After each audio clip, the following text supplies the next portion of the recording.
Bonjour à toutes et à tous les gars, j'espère que vous allez tous très bien. Aujourd'hui on se retrouve avec un marché crypto clairement dans le rouge. Il est même saignant je dirais. On est vraiment avec un marché qui dump très très fort. On a surtout un Bitcoin qui réalise parfaitement notre analyse de hier que je vous ai partagé, je vous la mets en haut à droite si vous souhaitez aller la voir en fin de vidéo justement. Je vous ai partagé l'analyse de A à Z sur la distribution qu'on a actuellement, mais on va aller faire un petit récap justement en début de vidéo. Donc vraiment on a une exécution qui est parfaite de l'analyse pour le moment, c'est une masterclass, franchement je suis très très content. Mais bon pour le moment rien n'est fait, d'accord, il va falloir justement qu'on continue justement à essayer de forecast les mouvements du Bitcoin pour profiter justement de la baisse qu'on va très probablement avoir dans les prochains jours, prochaines semaines, prochains mois. On y aura également le Solana qui dump très très fort, on s'y attendait, on a également le AVAX qui respecte parfaitement la zone qu'on avait partagée, donc une très très jolie supply dans laquelle on est venu rebondir pour continuer la baisse. On y revoit également le setup sur DOT à long terme, ça peut être assez intéressant étant donné qu'on a pas mal de liquidités au nord, on ira voir, mais ça peut être assez intéressant. Je vais vous partager une zone d'achat potentiel sur le DOT qui peut être vraiment intéressante. Personnellement, je me placerai justement dans cette zone.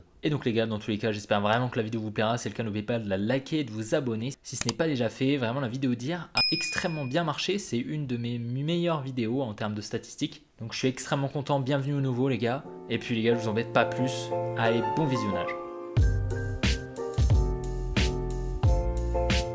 Et donc voilà, on est directement sur le Bitcoin. Donc pour rappel, on était parfaitement dans la supply en higher time frame, donc une très très jolie supply dans laquelle on attendait un retournement. Ça fait depuis un mois, depuis cette distribution ici qu'on a, que je vous avais partagé, je vous disais qu'il était très très probable qu'on ait une distribution un petit peu plus complexe, donc une plus grosse distribution. Et lorsqu'on est venu faire cette distribution, là voilà, j'étais sûr qu'on était sur un setup de distribution et qu'on allait venir à liquider tous ces highs juste ici pour ensuite effectuer des plus bas et que cette supply était justement la zone dans laquelle on allait effectuer le point haut sur le Bitcoin. Pour le moment, c'est chose faite et tout se réalise parfaitement. Contrairement à ce qu'on avait pu voir ici, à peu près donc dans cette zone, sur par exemple ces highs, ici les liquidations, etc. Ben là, on n'avait pas des très très jolis setups, on n'était pas très très rapide et puis à l'intérieur, on laissait un petit peu de liquidité en haut, donc dans le uptrust. C'est pour ça que ça perdait un petit peu de probabilité et puis les liquidations étaient surtout pas proportionnelles. Là, clairement, la liquidation, elle est proportionnelle par rapport à la création de liquidité. Comme on peut le voir ici, là, voilà, la création de liquidité, c'est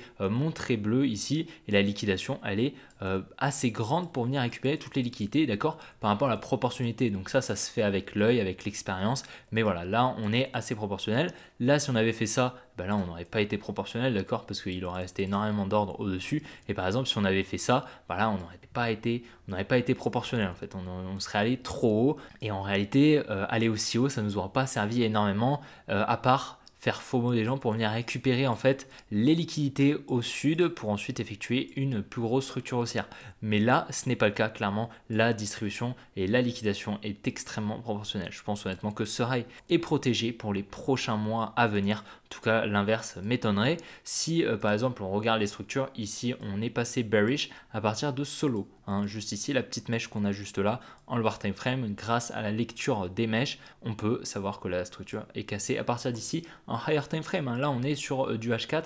Donc voilà, la structure H4 est cassée ici. C'est pas une petite time frame simplement pour venir chercher des liquidités. Là, on est clairement sur une grosse cassure de structure. Donc clairement, c'est extrêmement confluent, extrêmement pertinent. Personnellement, je pense vraiment que ce point haut est notre point haut pour les prochains mois. Donc voilà, on m'a demandé justement si le scénario de la liquidation de la trendline pourrait nous emmener un petit peu plus haut. Maintenant, voilà, je ne pense pas. Là, actuellement, on est venu casser donc l'accumulation qu'on avait eue, qui avait permis la liquidation de la trendline verte juste là. Donc le scénario justement où on allait revenir par exemple dans cette demand ici est invalidé. D'accord, et je vous avais dit qu'il était très très peu probable qu'il arrive, mais je préférais vous le partager justement pour vous donner un scénario bullish quand même, mais je vous avais dit qu'il avait 10-15% de probabilité de se réaliser contrairement à le scénario bearish qui avait plus de 60-70% de chances de se réaliser. Selon moi bien sûr, c'est selon moi, selon mon analyse. Pour le moment, elle se réalise parfaitement. On va essayer de nettoyer un petit peu la charte parce que là c'est un petit peu le bazar, je vais vous faire ça de suite. Donc voilà, j'ai quand même laissé la supply ainsi que la résistance quand même pour que vous puissiez comprendre ici qu'on était sur une très jolie distribution ici, donc buying climax juste ici, je vais vous mettre BC, AR juste là, on a le secondary test qui nous permet de créer une résistance juste là avec le buying climax et puis on a le uptrust ici, très joli mouvement de liquidation, on en a parlé juste avant, UT, on le met voilà, et donc après on est venu dégringoler clairement. Et donc ce qui est extrêmement intéressant, ce qui est confluent justement avec la baisse que j'attends justement dans les prochains jours, c'est qu'ici on vient créer énormément de liquidité, d'accord.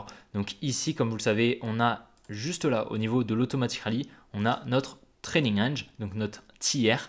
Qu'est-ce que c'est la trading range? C'est extrêmement important à connaître, d'accord? Imaginons là, on vient sur une structure haussière comme ceci, et là on commence à distribuer comme ceci. Tac, on crée une résistance juste là, on vient la liquider juste ensuite, et puis là, on a ici en fait notre trading range. Donc je vais la prendre. On a ici notre trading range. D'accord? Donc là où je l'ai placé, pourquoi? Parce qu'ici on a le buying climax juste là, on a le secondary test juste ici, et on a l'automatic rally juste là. Ici on a des equal low comme on peut le voir, donc pas mal de liquidité, en fait un support en fait pour la money, et c'est ici qu'on a notre trading range. C'est un niveau de liquidité extrêmement important sur une distribution, sur une accumulation également. Mais là actuellement on est sur une distribution, c'est le setup qu'on a juste ici tout simplement. Et donc on a notre trading range, notre TR, contrairement à ce que la money pourrait appeler un range, non ça n'a rien à voir. Là c'est simplement un niveau en fait de liquidité extrêmement important qu'on va devoir venir chercher dans le cas où justement on vient effectuer une réaccumulation. Donc on va venir la liquider pour récupérer toutes les liquidités pour ensuite probablement repartir. C'est possible, d'accord? C'est une possibilité qu'il faut prendre en compte selon le biais qu'on a. C'est pour ça que lorsqu'on prend une position, on va essayer justement de se protéger assez vite lorsqu'en fait on va venir chercher en fait la trading range, donc la liquider. On va essayer de mettre notre stop loss un petit peu plus haut en positif afin justement d'être sorti dans le cas où on effectue une réaccumulation afin justement d'être en profit, d'augmenter notre win rate. Et donc pour revenir à justement la trading range qu'on a actuellement, c'est un niveau de liquidité énorme, clairement qu'on n'est pas venu chercher et qu'on vient conforter avec cette mèche, d'accord? Parce que ici, comme vous pouvez le voir, on a pas mal de liquidité ici, on a des equal low juste là, qu'on a déjà depuis plusieurs semaines, que je vous ai notifié dès le début, dès qu'on les a créés, je vous ai dit ici cette zone, soit on vient la chercher et alors on va récupérer énormément de liquidité pour peut-être partir plus haut, soit on la laisse et alors là c'est extrêmement pertinent et elle nous servira justement de trading range pour justement venir la chercher plus tard lorsqu'on entendra le mouvement baissier. Et c'est le cas. Pour le moment, on n'est pas venu chercher notre trading range et donc on va venir la chercher. Maintenant, il va falloir surveiller ça. Justement, pourquoi? Parce que la trading range, donc c'est un niveau de liquidité énorme. Donc si on vient la chercher et que justement on se décide d'effectuer des plus hauts, ce sera à partir d'ici, d'accord? Ce sera une fois qu'on aura liquidé la trading range, pas avant, d'accord? On va pas partir avant. C'est très peu probable. Les probabilités sont pour moi, selon moi, bien sûr, proches de 5%, je dirais.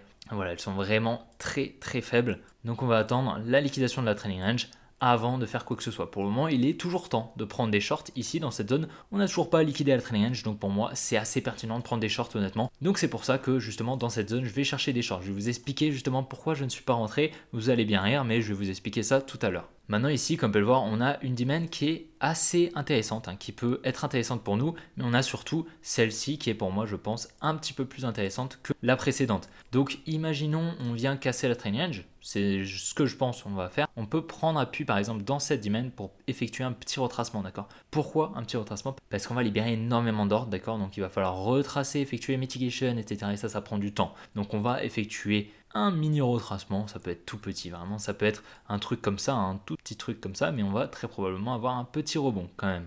Donc il faut s'y attendre, ça peut être dans cette dimension, ce sera assez intéressant, je pense honnêtement que ça va arriver. Donc un petit retracement comme ça, pour ensuite venir chercher cette dimension. Dans cette dimension, on aura très probablement un petit retracement, peut-être un petit peu plus gros, pour ensuite repartir à la baisse, honnêtement je pense. Maintenant, si on part sur un setup de réaccumulation, on va venir donc liquider la trading range, avoir un petit rebond, pour ensuite venir chercher cette dimension, et à ce moment-là, on va accumuler en lower time frame pour repartir. Personnellement, je ne crois pas trop en ce scénario, c'est pas le scénario que je privilégie, mais il faut quand même le prendre en compte. C'est vraiment pas celui que je privilégie, tout simplement parce que je pense qu'on est clairement sur une supply extrêmement intéressante. Si on n'y est, c'est pas pour rien. Et je pense honnêtement que le retracement va être entamé justement depuis ces niveaux-là. D'ailleurs, je voulais rebondir, vous le savez peut-être, le dump a été créé, entamé, on va dire, par une news. La news, c'est quoi? C'est que la SEC peut-être refuser les demandes d'ETF. D'accord, donc moi je n'étais pas au courant de cette news, bien évidemment je ne travaille pas à la Securities Exchange Commission, bien sûr, vous vous en doutez. Mais ce qui est intéressant, et c'est pour ça que je parle justement de cette news, c'est qu'en fait la news, qu'est-ce que c'est la news? C'est pas un événement qui n'est pas anticipable, contrairement à ce que énormément de gens peuvent penser. La news en fait c'est simplement un apport de liquidité pour la smart money, d'accord? Donc c'est lorsqu'on a ce genre de news qu'il y a énormément de liquidité qui rentre sur le marché. Pourquoi? Parce que tout simplement il y a énormément de gens qui se basent simplement sur les news pour entrer, ou même pas forcément sur les news, mais ça leur apporte de la confiance et donc ils vont se placer justement par rapport à ces news. Et on ira voir leur time frame, mais c'est assez confluent. Je vais vous expliquer justement qu'est-ce qui s'est passé, pourquoi justement on a eu ce mouvement baissier, comment on a trouvé toutes ces liquidités grâce à l'apport de la liquidité qui a été créé justement par la news.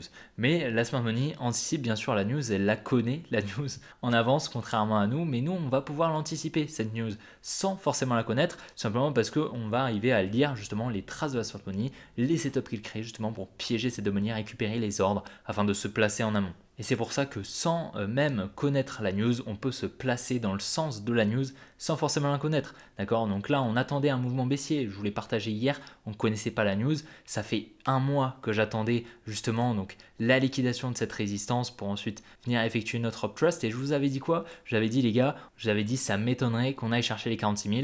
Est-ce qu'on est venu chercher les 46 000?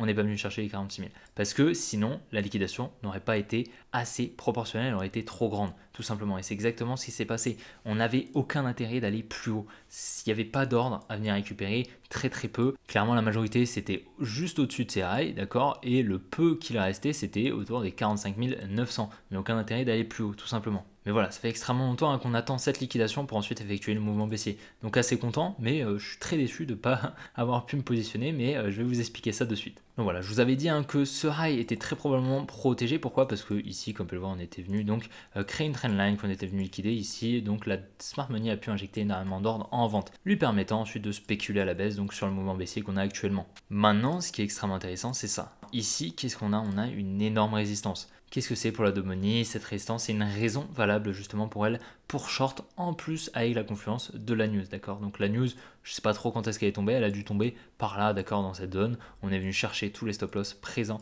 juste au-dessus. Les stop-loss d'une vente, c'est quoi? C'est un ordre en achat lui permettant à la smart money de injecter des ordres en vente juste là et de spéculer justement sur le mouvement baissier et surtout d'injecter des ordres en vente pour entamer ce mouvement baissier. Donc moi, je l'avais vu, cette résistance, d'accord, je l'avais vu, j'avais prévu de me placer, j'avais même mis une alerte. Malheureusement, ce matin, j'avais un entraînement de ski de 9h à 13h.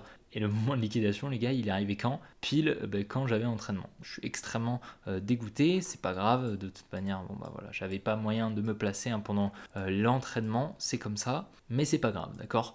Parce que on va avoir d'autres entrées. Ici, comme vous pouvez le voir, on est en train de repousser au nord. Ça également, je l'avais anticipé, je vous l'ai partagé sur le groupe Telegram. N'hésitez surtout pas à les rejoindre, c'est directement en description. Je vous ai partagé donc un screen. Je m'étais mis en M1 et donc je vous avais dit qu'il était très probable qu'on vienne effectuer des plus bas pour ensuite repartir à la hausse, venir chercher très probablement cette supply ici pour ensuite peut-être repartir à la baisse ou même peut-être venir chercher une supply un petit peu plus haute, un petit peu initiale du moment. Et c'est justement grâce à ça que je vais réussir à me placer. D'accord, je vais me placer dans la zone, dans le mouvement baissier, sur le retracement en fait, parce que ici voilà, c'est l'eau, pas du tout protégé. Ici on a des equal low, ici on a de la liquidité, on vient rien chercher, on recrée des equal low. Voilà, donc clairement on est baissier, il n'y a pas de doute. Et puis on va continuer la baisse tranquillement, clairement il n'y a pas de doute là-dessus. Je vais toujours chercher mon swing. Donc le swing c'est quoi? C'est un trade en fait à moyen terme, d'accord, que je vais pouvoir garder pendant plusieurs semaines, d'accord, et je vais probablement target autour des 30 000 $ minimum, je pense, 33, 34 peut-être. En tout cas, je vais au minimum target ces lots juste ici. Et donc, je vais essayer donc de prendre un gros short comme ça, peut-être un petit peu plus haut, avec un stop loss par exemple sur le high que je vous ai partagé, que je vous ai dit qui était protégé très probablement. Et puis voilà, on va pouvoir targeter un petit peu plus bas. Et je vais quand même essayer d'avoir un stop loss un petit peu plus tight. Si je peux taper du 10, 15 R sur ce trade, ça peut être extrêmement sympa. Mais clairement, pour le moment, l'analyse est extrêmement confluente. Il n'y a pas de doute là-dessus. On va venir chercher ces niveaux de liquidité. En tout cas, ça m'étonnerait qu'on n'aille pas les chercher, quasiment sûr, franchement 95% de chances qu'on vienne les chercher, ça m'étonnerait, la trailing range au minimum, il n'y a pas de doute là-dessus. Mais donc clairement ici il y avait vraiment un setup extrêmement confluent pour rentrer en trade, malheureusement je n'ai pas pu, mais il aurait pu m'offrir le swing que j'attends déjà depuis plusieurs mois sur le retracement qu'on va avoir, d'accord. Donc je pense honnêtement que le retracement il va durer plusieurs semaines, plusieurs mois, je pense très probablement jusqu'à la récession, et à partir du moment où on aura la récession, on aura très probablement le réel bull run qu'on attend, mais pour le moment je pense que ce soit le moment,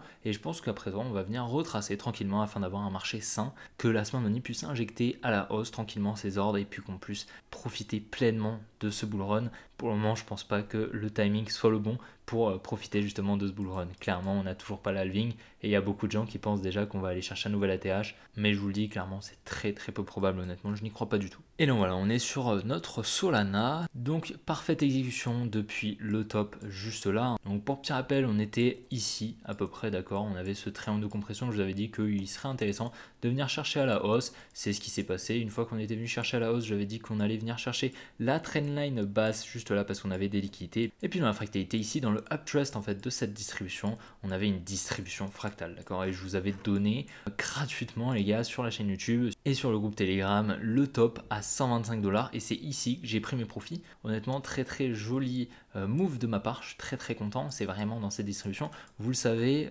j'adore chercher les tops, j'adore chercher les bottoms sur les altcoins et c'est vraiment ce qui me passionne. Clairement, une très jolie exécution jusque là. Ensuite, j'avais pris un trade juste là, la cassure de cette résistance juste ici dans cette supply. J'avais pris un magnifique trade qui m'a offert plus de 6.3 R tout simplement. Donc très joli trade pour clôturer le mois de décembre. Et puis ensuite, j'attendais un retour dans cette supply juste ici. Au final, on l'a transpercé très légèrement. Et puis ensuite, on est venu effectuer le mouvement baissier qu'on attendait. Donc très bien, très belle exécution. D'ailleurs, on était venu chercher donc la demand pour ensuite venir rebondir, donc traverser la supply, pour ensuite repartir. Franchement, très belle exécution. On a parfaitement forecast le Solana et je vous avais dit qu'il était impossible qu'on ne vienne pas chercher ces liquidités ici. Et comme vous pouvez le voir, c'est chose faite. Très bien. À présent sur le Solana, je pense que pareil, comme sur le Bitcoin, on va entamer des plus bas. Honnêtement, si on va voir en lower time frame, bon bah là, on ne protège pas du tout les lots. Hein. D'accord, donc il faudrait qu'on vienne peut-être créer un support comme ceci. Voilà, ce qui serait intéressant, c'est ensuite venir liquider pour ensuite repartir. Là, je vous dis, ok.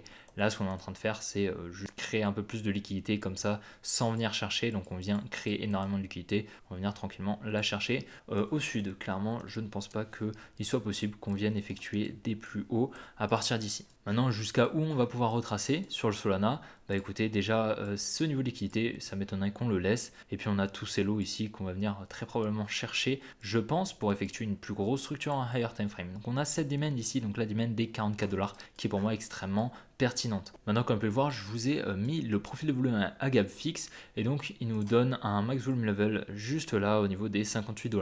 Donc il est très probable qu'on vienne effectuer la mitigation justement de ce bloc institutionnel juste ici pour ensuite repartir, d'accord. Mais très peu probable qu'on vienne s'arrêter simplement ici, d'accord. Pourquoi? Parce qu'ici on a de la liquidité et puis on a une demand qui est bien plus pertinente ici. On n'est pas venu effectuer la mitigation alors que là, bah, comme on peut le voir, on vient à chaque fois effectuer une mitigation partielle des demands alors qu'ici, celle-ci non. C'est pour ça que je pense qu'on va venir chercher celle-ci. En plus de ça, on a pas mal de volume juste là. Donc j'attendrai en tout cas les 47-46 $ pour me replacer sur le Solana. Et donc ça nous offrirait une petite baisse de 62%, assez confluent. Si on peut aller voir sur le premier cycle du Solana, on avait déjà eu une très grosse hausse. Donc globalement un petit 3900%, 4000% quasiment. Et puis on avait eu un petit retracement, comme on peut le voir juste là, de 67%. Donc écoutez, ce serait assez cyclique justement pour le Solana. Personnellement, je pense pas que je vais en acheter avant. Peut-être que j'en achèterai un petit peu ici autour des 60 $. Mais clairement, voilà, j'en avais acheté aux 12 $ assez tôt par là à peu près. Et j'ai vendu quasiment la totalité à environ 90% de mon buy ici, vraiment aux 125 $. Donc vraiment une très jolie prise de profit. Ça fait extrêmement plaisir et puis surtout, je vais pouvoir me replacer bien plus bas. Donc c'est un move assez agréable. Justement, ce genre de move, c'est vraiment super. Donc voilà, également avant-hier, je vous avais partagé cette très jolie supply sur le AVAX qui s'exécute parfaitement. Je vous avais dit qu'on était baissier, qu'on avait ici une grosse trendline de liquidité qu'on allait très probablement venir chercher. C'est chose faite et je vous avais dit qu'il était probable qu'on vienne la chercher à partir de cette supply juste ici qui était pour moi la plus pertinente. Ici, comme vous pouvez le voir, on vient chercher la liquidité au-dessus de ce rail, on vient protéger ce rail. Donc clairement, cette supply était pour moi la plus pertinente. C'est chose faite. Donc on est venu créer de la liquidité ici et puis on est venu effectuer des plus bas. C'est assez propre. Je pense que maintenant, on va venir récupérer toutes les liquidités qu'on a ici et qu'on va pouvoir venir chercher un petit peu plus bas, je pense au minimum les 23 $ et puis ensuite on avisera, mais je pense que les 23 $ sont un très bon niveau d'achat sur le AVAX, même peut-être qu'on ira un petit peu plus bas, on verra, mais pour le moment ça me paraît être un très bon point d'achat. Voilà, donc sur le DOT, c'est assez intéressant. Donc en avril, je pensais que ce lot était protégé. Malheureusement, c'est pas ce qu'on a fait. Au final, on est revenu créer de la liquidité ici, puis on est venu liquidé ici avec un secondary test in phase B et puis un spring juste là. Donc au final, l'accumulation ne se trouvait pas ici, mais elle se trouvait bien ici. D'accord, et comme on peut le voir, ce qui est extrêmement intéressant, c'est pour ça justement que je vous partage le dot dans la vidéo, c'est qu'ici on est venu conforter en fait une résistance avec la trading range que je pensais qui était la trading range, qui est d'ailleurs peut-être la trading range, non la trading range en fait est ici, d'accord, sur l'accumulation sur le dot. Mais par contre on vient quand même conforter une résistance des equal high, d'accord, et c'est pour ça que je pense que ça peut être un move extrêmement intéressant de target cette résistance ici. Par contre si on descend un petit peu en time frame, on va se mettre en 80, on verra un petit peu mieux, mais du coup ici comme on peut le voir on a quand même pas mal de liquidité juste là, et c'est pour ça que on va clairement venir les chercher tranquillement, hein, je pense, mais on peut avoir des très bons points d'entrée dans cette zone à peu près. Je pense honnêtement que la zone des 5,5 $ est une assez bonne zone d'achat, parce que j'ai l'impression qu'à chaque fois on vient effectuer les mitigations. Donc je pense réellement que cette zone, cette demand est assez intéressante. En plus de ça, c'est la trading range justement, donc on vient effectuer la mitigation de clairement la demand qui a le plus d'ordre à bien effectuer la mitigation, à refermer en fait, hein. La mitigation c'est quoi? C'est refermer les ordres de la smart money qui sont en négatif, donc on va venir très probablement accumuler dans cette demand. Et c'est pour ça que j'achèterai du dot juste là, et ça peut clairement nous offrir une très jolie performance jusqu'à la résistance de 75%, mais clairement je pense qu'on ira un petit peu plus haut, donc ça peut être intéressant justement d'acheter du dot dans cette zone. Et donc voilà les gars, j'espère vraiment que cette vidéo vous aura plu. Si c'est le cas, n'oubliez pas de la liker, de vous abonner, de rejoindre les groupes Telegram si ce n'est pas déjà fait. Et puis n'oubliez pas qu'en fin de vidéo, donc vous avez deux vidéos, ça peut réellement vous intéresser. Il y en a quelques-unes qui peuvent être intéressantes je pense. N'oubliez pas que sur la chaîne YouTube, vous avez une playlist pédagogie si vous souhaitez apprendre quelques concepts justement, donc la lecture des liquidités, les structures de marché, ainsi que qui est la smart money, surtout très intéressant. Donc directement sur la chaîne YouTube, n'hésitez surtout pas à aller y faire un tour. Également, n'hésitez surtout pas à vous inscrire sur BitGet et Apex si vous n'avez pas d'exchange pour trader justement, pour acheter des cryptos. Et donc les gars, on se retrouve demain pour une prochaine vidéo. Comme d'habitude, j'espère vraiment qu'elle vous aura plu. Et donc les gars, bonne soirée. Allez, ciao.